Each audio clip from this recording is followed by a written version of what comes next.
Polres Oku menggelar konferensi pers pengungkapan kasus pelecehan puluhan siswi SD negeri di Ogan Komering Ulu. Targeto Kunes TV melaporkan.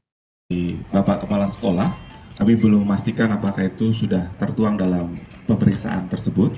Nanti kami pastikan keterangan dari Bapak Kepala Sekolah. Dalam hal ini untuk memastikan apakah pelaku ini sudah pernah melakukan dari sebelum-sebelumnya.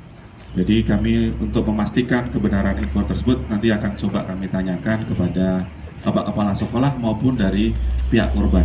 Sehingga saat ini kami membuka kepada seluruh orang tua apabila ada anaknya yang merasa trauma tapi belum berani bercerita kepada orang tua, dan saat ini kami membuka bersama dengan Dinas PPA dan Dinas Pendidikan Kabupaten Oku membuka ruang untuk kami konseling, konselor, dan pendampingan serta membuka diri untuk mengungkap seterang-terangnya perbuatan-perbuatan pelakunya, apa ada korban-korban lain ataupun ada kejadian yang sudah berlalu tapi korbannya belum berani melapor.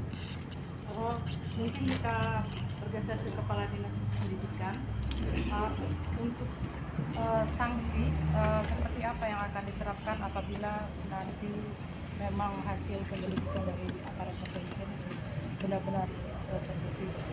Ya, terima kasih. Mungkin kalau sanksi mungkin pemecatan dari PNS-nya itu Pak, sesuai dengan aturan yang berlaku di ASN.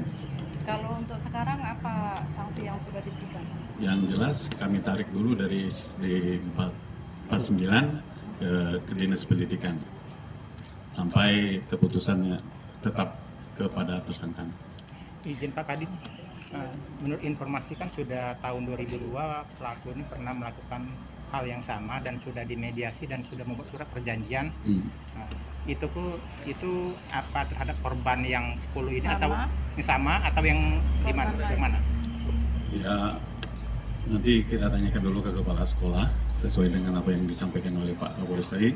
Tapi menurut informasi yang beredar ya demikian. Nah, kami perlu kepastian itu. Belum ada laporan dari kepala sekolah? Belum.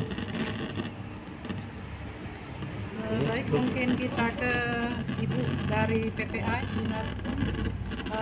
Baik Bu, sekarang ini mungkin merupakan kasus yang boleh dibilang menonjol walaupun ininya rendah, tapi ini saya pikir sudah merupakan harus menjadi atensi dari Dinas Pemberdayaan Perempuan dan Anak. Nah, kita pengen tahu seperti apa langkah-langkah yang akan dilakukan, karena tidak tertutup kemungkinan mereka yang luka-luka batin ini akan menjadi trauma dan harus ditangani dengan serius. Kami pengen tahu, selama ini kami belum pernah tahu ya, apa tidak terekspos langkah-langkah yang dilakukan oleh Dinas Pemberdayaan Perempuan Anak terkait kasus-kasus kekerasan terhadap anak-anak di bawah umur khususnya. Oh iya, kami dari UPTD Perlindungan Perempuan dan Anak ya. Jadi terkhusus untuk perlindungan anak. Jadi kami akan segera melakukan pendampingan psikologi terhadap anak-anak korban. Bu, ini kan sudah sering terjadi Bu, yang hal seperti ini. Upaya PPA sendiri selama ini apa Bu, sehingga ini bisa terus terjadi Bu? Sering kami mengadakan sosialisasi pencegahan kekerasan terhadap anak dan perempuan. Kemana itu Bu? Ke sekolah-sekolah, diundang, gitu Pak. Maksud saya begini, banyak korban-korban kekerasan seksual terutama kepada anak, dan itu kami tidak tahu sejauh mana penanganannya, dan banyak juga laporan-laporan bahwa mereka mengalami trauma, dan itu memang harus dianalisa dulu kebutuhan dari anak itu apa, apakah psikologis atau memang dari pendidikan.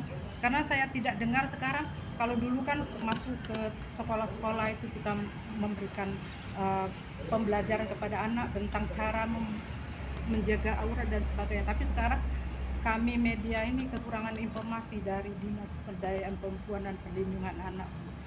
Sering Bu kami mengadakan sosialisasi berkenaan dengan hal tersebut. Nah, kalau kami kan terkhusus dari UPTD, kami UPTD Bu. Di dinas itu ada pemberdayaan perempuan, ada pemberdayaan anak juga ada. Tapi khusus perlindungan anak. Jadi kami akan menjaga psikologi anak jangan sampai down gitu. Jadi akan dilakukan pendampingan secara psikolog. Seperti pernah terjadi di peninjauan itu yang pembunuhan, pembunuhan sampai 5 orang oleh Otto ya, kalau nggak salah ya. Nah itu salah satu korban yang anak di bawah umur itu menyaksikan sendiri anak orang tuanya, ibu dan ayahnya dibunuh di depan mata, dan anak itu trauma sampai sekarang. Nah saya pengen tahu langkah apa realnya yang dilakukan oleh Dinas Pemberdayaan Perempuan Kabupaten Obu, perlindungan anak. Berkenaan dengan banyaknya kasus, Bu, kami hanya menanggapi kasus yang melapor kepada kami dan yang kami terima dari Polres PPA Oku. Nah, tapi saya pikir enggak ini Bu kalau cuma melapor, karena banyak anak-anak yang tidak melapor. Nah itulah menjadi tugas pemberdayaan perempuan dan perlindungan anak. Sekarang banyak sekali kasus-kasus seperti itu. Karena kalau polisi kan cuma menangani hukumnya. Ya, makanya dimohonkan kepada masyarakat apabila terjadi kekerasan terhadap anak maupun perempuan, silahkan melapor ke UPTD PPA Oku.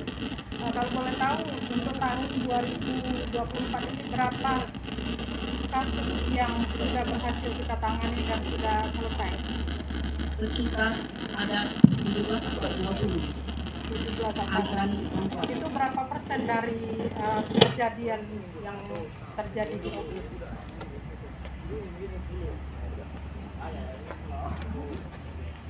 Kami itu kan kalau yang melapor itu yang kami tanggapi. Ibu izin Ibu, tadi kata Bapak Kapolres tadi bahkan ada buka posko ya, PPA, posko pengaduan atau Iya betul. Posko pengaduan yang seperti apa Bu yang bakal dibuka?